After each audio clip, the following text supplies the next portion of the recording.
Hello and welcome. For today's video, we're going to be diving into what I think is one of the most interesting and important periods of Chinese automotive development by talking about this, the Denza X. I want to explore why it is we ended up with a BYD Tang that's been styled by Mercedes-Benz. With hands-on test drives and reviews of exciting Chinese market vehicles, Wheelsboy is the #1 source for China auto insights. Be sure to check us out on Instagram and Facebook.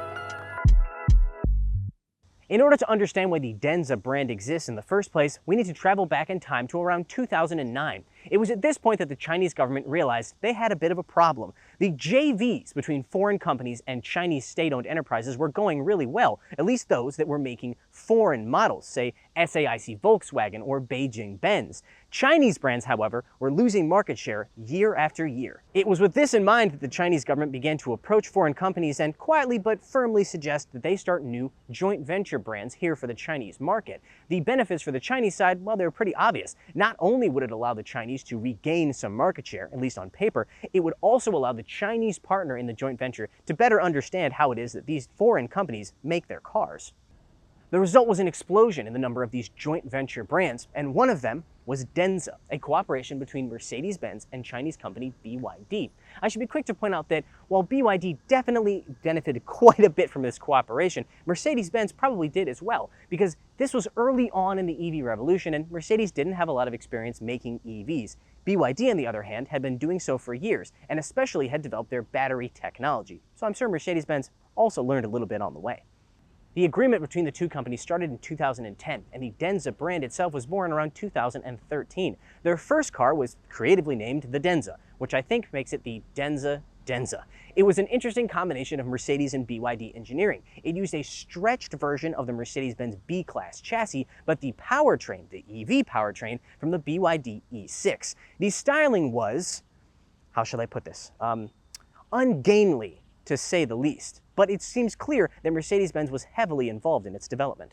By the time the Denza X came around, however, it seems Mercedes-Benz had taken a pretty big step back from this particular partnership, and they only take responsibility for the exterior and interior styling of this car.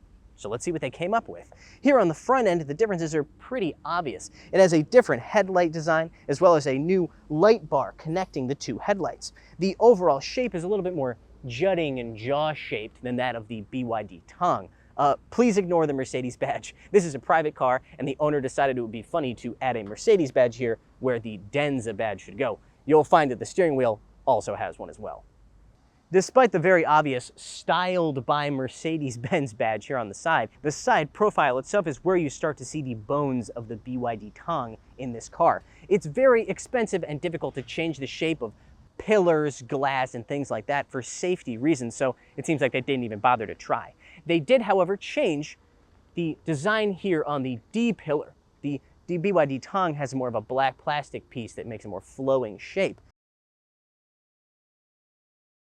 The wheel size of the BYD, in the case of the X, it's in this kind of, I don't know, odd, fake center lock design. Your mileage may vary. I think they're at least interesting to look at. There's very little breathing room when it comes to any difference between the designs of the BYD Tang and the Denza X when it comes to the rear profile as well.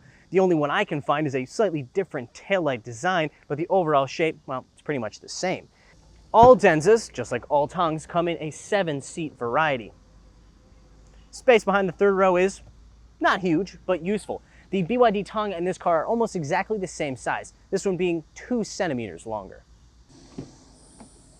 It seems like Mercedes-Benz approach when it came to the interior styling of the Denza X was to add some of their signature design elements and then, well, just kind of call it a day. Take, for example, these air outlets that look like something you might find in a Mercedes-Benz. You also have the seat adjustment buttons here on the door, which is one of their signatures. Speaking of the door, you've got some very terrible fake wood trim as well. The UI on the center screen, which, by the way, this being a BYD, will flip, is exactly the same as that of the BYD Tang. It's just kind of a different skin on it. As I mentioned before, this car and the BYD Tang are essentially the same size. So this car also features the same pretty decent legroom and headroom of the BYD Tang. Rear passengers get their own air conditioning controls, as you can see here. They also have a 220 volt outlet as well as 2 USB ports and a nice armrest with cup holder. Let's take a second to talk about material quality. Now this applies to both the front row and this back row as well, and I'm sure the third row while I'm at it. If there is a difference between the material quality of this car and the BYD Tang, I can't really find it, to be honest. This leather feels like that of the BYD Tang, which is to say, not very premium. Now let's talk about price, because that's obviously very relevant when we get to this point. This car costs about $47,000 as equipped. A BYD Tang with the exact same powertrain almost costs $40,000 US. Where does that $7,000 go? The exterior styling, pretty much the same. The interior styling, you know, different, but the same in terms of material quality. I really don't know where the $7,000 went. Maybe it went to the driving experience? Only one way to find out.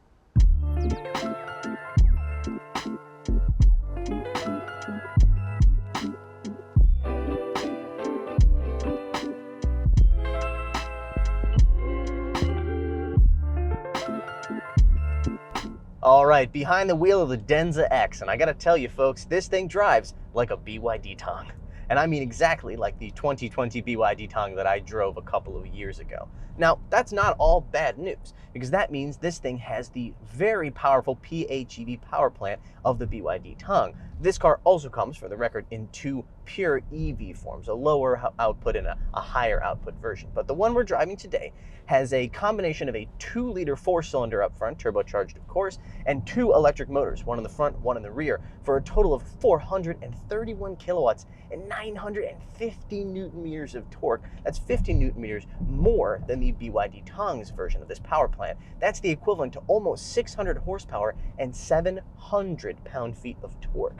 That means a 0 to 100 kilometer per hour time of just 4.3 seconds. But that also means this car comes with all of the downsides of a 2020 BYD Tang. That means steering that would feel more at home in an arcade cabinet, and a ride that feels much less than premium. It booms over large bumps and it feels a little bit harsh. That's probably due in large part to those giant 22-inch wheels, but they've also designed the car so that anything smaller than that would probably look a little bit weird. You also have a drivetrain or powertrain that feels a little bit less than refined. It's quiet in a lot of circumstances, but sometimes it just feels abrasive. A lot of these issues were addressed in the 2022 version of this car, but it seems like the Denza X line is not going to be able to enjoy those upgrades, at least not yet. You're probably at this point coming to the same conclusion that I did after driving this car. If this thing offers no obvious advantages over its equivalent BYD, why does the Denza brand continue to exist in the first place? Seems like Mercedes-Benz has come to the same conclusion, because they lowered their stake in this company from 50% to just 10% at the end of last year. I also understand that once their stock of BYD or Denza X's, runs out, they're going to stop selling them through their Mercedes-Benz dealerships.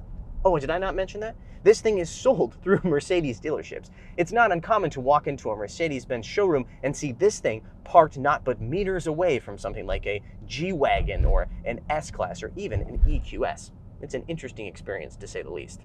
BYD, on the other hand, doesn't seem prepared to give up on the Denza brand and has announced that they're going to be releasing 3 new models this year. First, the D9, a luxury MPV, followed by 2 SUV models, a 5-seater and a 6-seater version. Now, is this just a simple case of sunk cost fallacy in action, or is there some kind of method to BYD's madness? I think it might actually be the latter. I think there's still a decent amount of potential for the Denza brand within the BYD family, so to speak. Think of it as their Lincoln to BYD's Ford, a slightly more upscaler premium version of the BYD platforms that we're familiar with. I think that's what they were trying to accomplish with the Denza X, but they didn't quite get there. That doesn't mean that they couldn't do it in the future, however. You should also know that BYD is planning to launch an even more premium brand with a G-Wagon competitor that's supposed to cost almost $150,000 US. That leaves plenty of space in the middle for something like Denza.